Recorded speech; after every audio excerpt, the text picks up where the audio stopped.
Hello जी, राम राम जी। कैसे हैं आप सब लोग? उम्मीद करती हूँ कि सब बढ़िया होंगे और सबका काम बढ़िया चल रहा होगा। तो आज की वीडियो शुरू करते हैं। भाई एक दो कमेंट हमें बेर के पहले वे पढ़ लिए हुए हैं, कुछ डाउट है उनके, वो क्लियर करते हैं। तो वीडियो को लाइक करना, शेयर करना, सब्सक्राइब कर देना अगर कोई चैनल पर नया है तो, और वीडियो को बिना स्किप करे पूरी सुनना। एक बेबे का कमेंट है, तनु मुझे आपसे ये पूछना था कि जब हम पैंट की कटिंग करते हैं तो इलास्टिक डालने का कपड़ा उसी पर छोड़ते हैं या अलग से पट्टी काट कर लगाएं? देखो, पैंट जब हम फ्रंट पार्ट और बैक पार्ट अलग कट करते हैं ना, तो उसमें तो अलग से ही पट्टी जोड़ते हैं। तो उसका 1 - हम जब लेंथ लेते हैं ना तो उसमें से कर देते हैं। अगर नहीं भी करते हैं तो आप अगर पूरा का पूरा ले लेते हो तो वो मार्जिन में नीचे फोल्डिंग में चला जाता है, क्योंकि पैंट में तो जितना चौड़ा मोड़ते हैं उतना ही बढ़िया रहता है, अच्छा लगता है ना। अगर फिर भी आपको ज़्यादा लगता है तो नीचे से आप बाद में कट कर सकते हो।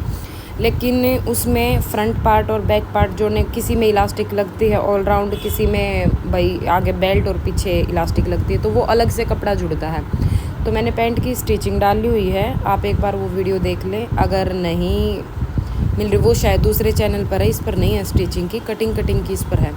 तो मैं दोबारा डाल दूँगी, 2-4 दिन का थोड़ा सा टाइम दो मुझे, अभी थोड़ा बिजी चल रही हूँ। तो उसके बाद मैं दोबारा से डाल दूँ, फिर आपको समझ आ जाएगा, ठीक है।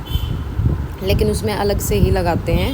पहले बेल्ट को, जो आगे की बेल्ट होती है उसको हम कपड़े के ऊपर पेस्ट करके और उसको लगाते हैं। फिर पीछे इलास्टिक वाले में अपना 4.25 इंच का कपड़ा जो चौड़ी पट्टी लेते हैं उसमें पीछे इलास्टिक डालते हैं, तब जाके वो पूरा होता है। उसमें 1 इंच पैंट हमारी बढ़ जाती है। तो उसमें लेंथ लेते टाइम या तो आप पहले से ही 1 इंच कम रखें। जैसे मान लो आपको 36 की पैंट रेडी करनी है तो आप 35 लेंथ उसकी लेके चलें, ठीक है। और नीचे फिर अपना फोल्डिंग के लिए जितना आपको चाहिए, 2 इंच, 3 इंच, 4 इंच, जितना भी आप फोल्ड करना चाहते हैं उतना एक्स्ट्रा लें। आई होप कि आपका डाउट क्लियर हो गया होगा। अगर नहीं हुआ है तो फिर भी कमेंट करना, मैं फिर बताती हूँ। फिर मैं पैंट पे ही बताऊँगी अगर आपको ऐसे समझ नहीं आया तो एक बेबे का कमेंट है, तनु जी मेरा तो होम बुटीक है, मैं बेड पर बैठ के ही मशीन चलाती हूँ, आलस आता है तो वहीं थोड़ी देर लेट जाती हूँ। बिल्कुल सही बात है। मैं यही बोलती हूँ कि भाई जहाँ पे आप काम कर रहे हो अगर आलस आ गया तो थोड़ी देर वहीं लेट जाओ, उसमें ही आपका आलस ख़त्म हो जाएगा। और अपने शरीर को रेस्ट देना भी बहुत ज़रूरी है। हेलो दी, गाँव में लाइट कम आती है, क्या ये जुग्गी मशीन इन्वर्टर पर चल सकती है? प्लीज़ ज़रूर रिप्लाई करना। बहन, इन्वर्टर के लिए मेरे यहाँ पे है ना, अभी वैसे दिल्ली में लाइट कम जाती है, बट गर्मियों में भी तो यहाँ पे भी बहुत काटते हैं।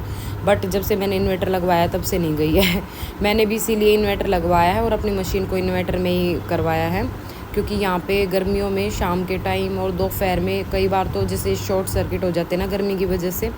गर्मी में क्या ना कि एसी ज़्यादा चलते हैं, कि घर में 3-3, 4-4 एसी चलते हैं। तो कुछ गर्मी और कुछ फिर वो लोड ज़्यादा, उसकी वजह से ना तार जल जाते हैं। तो वो फिर ठीक करने के लिए कभी ट्रांसफार्मर फूक गए, कभी पूरी की पूरी वायर जल गई, कभी कुछ, तो 3-3, 4-4 घंटे लाइट गायब रहती है।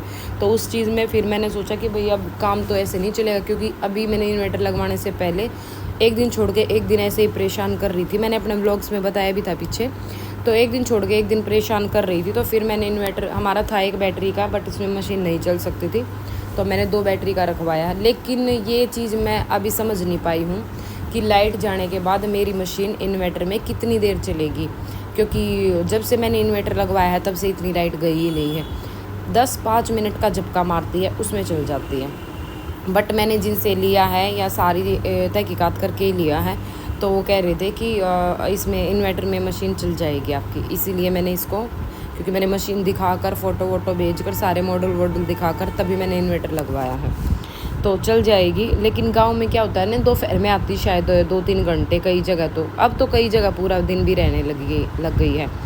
तो आप लोग उस टाइम पे कर सकते हो, या फिर जब इन्वर्टर चार्ज हो जाए चल जाएगी इसमें मशीन, तो कोई दिक्कत नहीं है। एक बेबे का कमेंट है, मैंने भी टैलेंटेड रितु से 3 महीने का कोर्स किया है और 3 महीने रिकॉर्डेड वीडियो मिली है। कुल मिलाकर चाह का तो होता है। मुझे सिलाई तो आ गई है लेकिन कॉन्फिडेंस नहीं है, मन में डर रहता है कहीं किसी का सूट ख़राब ना कर दूं। आपके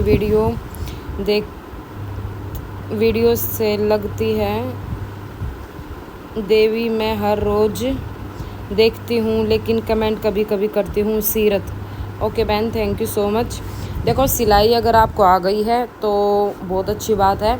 अब आ गई है, आपने सीख तो लिया है, लेकिन आप अब उसको मतलब प्रैक्टिस नहीं कर रहे हो। देखो कोई भी चीज़ है ना, अगर हमने कोर्स कर लिया ना, वो 3 महीने का, 6 महीने का, 1 साल का, जो भी हमने कोर्स करना है वो कर लिया, लेकिन उस कोर्स को करके अगर हमने छोड़ दिया ना, तो हम उसको ये नहीं बोल सकते कि हमारा वो कंप्लीट हो गया और हमें आ गया, हमें आ गया, क्योंकि वो कॉन्फिडेंस अंदर से लेकिन उस काम की प्रैक्टिस बहुत ज़रूरी है। अब आप उस काम को सीख के छोड़ दोगे तो वो देखो काम माइंड में आपके रहेगा, याद तो रहेगा, लेकिन प्रैक्टिस और एक जो एक्सपीरियंस होता है ना, वो चीज़ नहीं आएगी आपको ना करने से। तो अगर आपने उसको सीख लिया है, सीख के छोड़ो मत, उसको कंटिन्यू रखो, ठीक है। तो आप एक बात बताओ, आपने सीखा क्यों है? करने के लिए ना। 1 सूट, 2 सूट, 3 सूट अभी कस्टमर पे ट्राई मत करो। अगर आपके अंदर कॉन्फिडेंस नहीं है, अपने घर के बंदों पर ट्राई करो, जितने भी हैं, देवरानी, जेठानी, सास, ननद, घर में बहुत सारी लेडीज़ होती हैं, और फ्री का सबको मैटर होता है कि भाई फ्री में सूट सिल रहे हैं। तो आपको ये मत देखो कि भाई अभी आपको वो पैसे नहीं देंगे। अभी आपको अपनी प्रैक्टिस करनी है। हर सूट अलग अलग ट्राई करो, हर साइज़ अलग अलग ट्राई करो सब बंदों के। तो उसमें आपका कॉन्फिडेंस जो है ना वो डेवलप होगा। उससे क्या होगा ना कि आपको लगेगा कि भाई हाँ, मैं हर साइज़ के सूट इनके ठीक बना रही हूँ, तो मैं कस्टमर के भी बना लूँगी। धीरे धीरे ऐसे ही सफाई आएगी और ऐसे ही आपका कॉन्फिडेंस भी बढ़ जाएगा, ठीक है। सीखने के बाद हम लोग यही सोचते कि सीख तो लिया है, लेकिन अब कस्टमर स्टार्टिंग में होता है हर चीज़ के लिए। देखो एक बार मन में डर होता ही है, लेकिन आप पहले है ना अपने घर के बंदों के कपड़े बनाओ, उसके बाद आप बनाना, ठीक है। दीदी मैं आपकी वीडियो देखती हूँ। दीपक कंबोज, थैंक यू बहन, thank you so much. Ram Ram दीदी, मैं शर्मिला यादव, आपकी वीडियो रोज़ देखती हूँ। दीदी आपकी वीडियो बहुत अच्छी होती है। दीदी मैं मशीन लेना चाहती हूँ, कौन सी वाली लूँ? बहन मशीन के बारे में मैंने कल वाली वीडियो देखो, आप इसी वीडियो पे आपका कमेंट है तो आपने इसमें पूरा सुना ही होगा। तो मशीन के लिए तो आपको अपना सबसे पहले बजट देखना पड़ेगा। और कई बहन दूसरी वीडियो में मैंने शायद मशीन का जिक्र किया है। तो और दूसरी बात ये है कि अगर आप अभी लेना चाहते हो तो बढ़िया ही मशीन ले लो, क्योंकि आपको अपना बिजनेस स्टार्ट करना है, ठीक है। अब मैं कह दूंगी 50,000 की मशीन ले लो, क्या आप ले सकते हो? अपने बजट के हिसाब से लोगे। पहले तो अपना बजट देखो, उसके बाद आप ये देखो कि आप अपने काम को कितना आगे बढ़ाना चाहते हो और आगे क्या करना चाहते हो, उसके हिसाब से ही आप मशीन ले लो। मैं भी अब न्यू ही करूँ दी, पूरा ठीक हो जाऊँ तभी उठती हूँ। सोनिया, तनु दी आप सूटों की तुरपाई खुद करते हो या किसी से करवाते हो? कुछ लोग मशीन सिखाते हैं, तुरपाई करना सिखाते हैं, आप कैसे करते हो दी? कैसे मैनेज करते हो दी तुरपाई का? ज़रा बताओ इसके बारे में प्लीज़। मेरे कमेंट रीड करना नेक्स्ट व्लॉग में। युवराज सिंह, तो तुरपाई का तो काम बहन मैं बाहर करवाती हूँ। स्टार्टिंग में जब मेरे पास काम कम था ना, तब मैं खुद किया करती। जैसे मैंने दिन में 2 सूट सिल लिए तो शाम को मैं अपने वो 2 सूट कंप्लीट करके सोया करती थी। बिल्कुल स्टार्टिंग में, उस टाइम पे मेरा व्लॉगिंग का काम भी नहीं था, तो मेरे पास टाइम होता था शाम को, रात को मैं करके सोती थी। बट घर में सब बोलते थे कि तू तुरपाई का काम मत किया कर, क्योंकि तुरपाई करने से रात में ज़्यादा आँखों पर जोर पड़ता है। भले ही तू 20 रुपये बाहर दे दे, कोई दिक्कत नहीं है, पर तुरपाई मत कर। बट मेरे को ये था कि मैं 250 रुपये कस्टमर से ले रही हूँ, 20 रुपये मैं तुरपाई के दे दूँगी तो भाई मेरे पूरे नहीं मिलेंगे, तो मैं अपने आप ही कर देती थी। तो फिर काम जैसे जैसे काम बढ़ने लग गया तो फिर मैंने तुरपाई वाली लगा ली, क्योंकि देखो तुरपाई करने में ना मुझे 1 घंटा लग जाता है। मेरा तुरपाई की स्पीड बहुत कम है, सिलाई की काफ़ी है बट तुरपाई की बहुत कम है। तो तुरपाई करने में 1 घंटे में लगाऊंगी, 1 घंटे में तो मैं 2 कुर्ती निकाल दूंगी। तो इससे बेटर यही है कि मैं तुरपाई बाहर करवाऊँ। तो तुरपाई का काम बहुत ही आँखों वाला है और इससे आँखें भी जल्दी कमज़ोर होंगी हमारी। तो अगर आपके पास काम नहीं है, कम काम है और आपको पैसों की बचाने हैं, पैसे की बचत करनी है, तो आप तुरपाई खुद कर सकते हैं। वो भी दिन में करो, मैं तो कहती हूँ कि रात में मत करो, ठीक है। उसके बाद बाकी आप लोग अपने काम को अपने हिसाब से मैनेज करेंगे और करना भी चाहिए। आपका घर का भी काम देखना होता है, एक हाउसवाइफ की जिम्मेदारियाँ बहुत होती हैं, खाली ये नहीं है कि सिर्फ मशीन का काम होता है। तो सारी चीज़ें साथ में लेके चलनी पड़ती हैं। तो आप अपने हिसाब से बाकी देख लें, मैंने अपना बता दिया। अभी मैं तुरपाई भारी करवाती हूँ, खुद नहीं करती एक भी सूट, क्योंकि टाइम ही नहीं होता है मेरे पास। दिन में मैं पूरा दिन मशीन पे रहती हूँ, रात के टाइम मेरा ब्लॉगिंग का काम होता है, अपने घर के काम होते हैं, कुछ बच्चों के काम होते हैं, वो देखती हूँ। फिर सुबह वही अपना 10-11 बजे तक घर के बच्चों को स्कूल भेजना होता है। बाकी भाई और घर में आप सबको पता ही है कितने काम हो जाते हैं ना, कपड़े धोने, प्रेस करना। अभी भी मेरी मशीन लग रही है।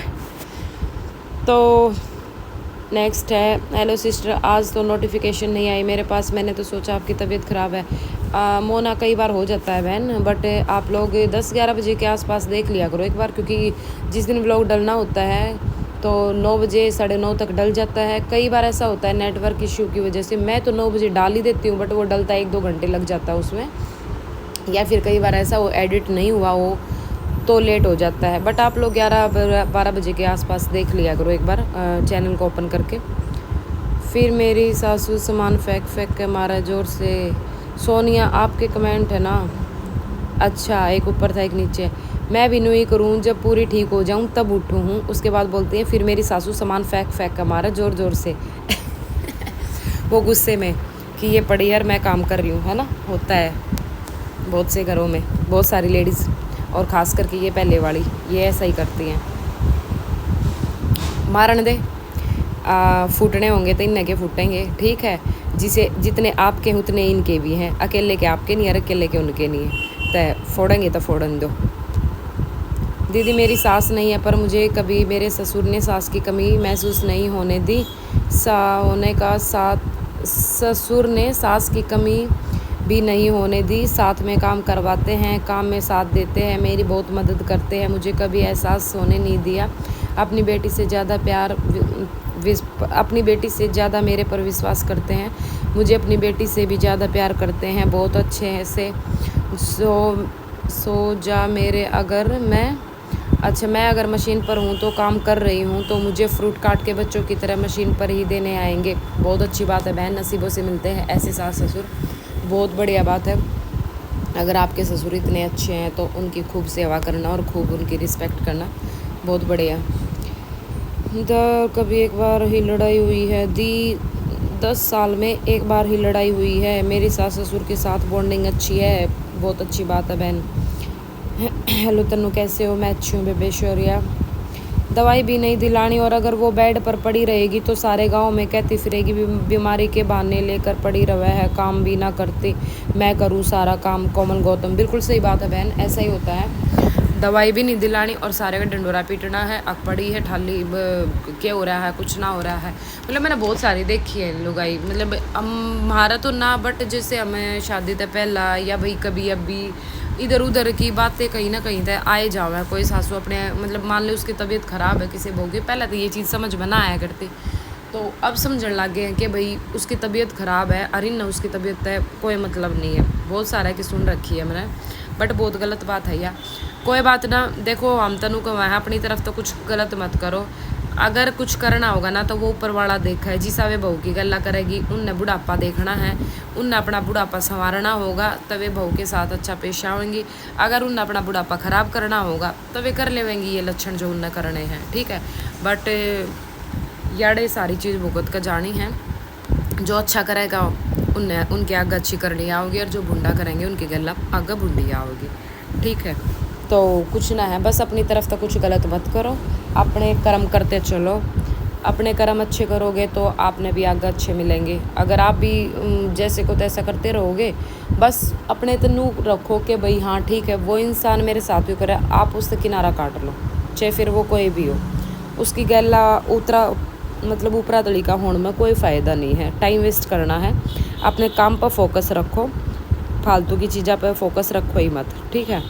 तो मिलते हैं नेक्स्ट वीडियो में, तब तक के लिए राम राम जी, बाय बाय।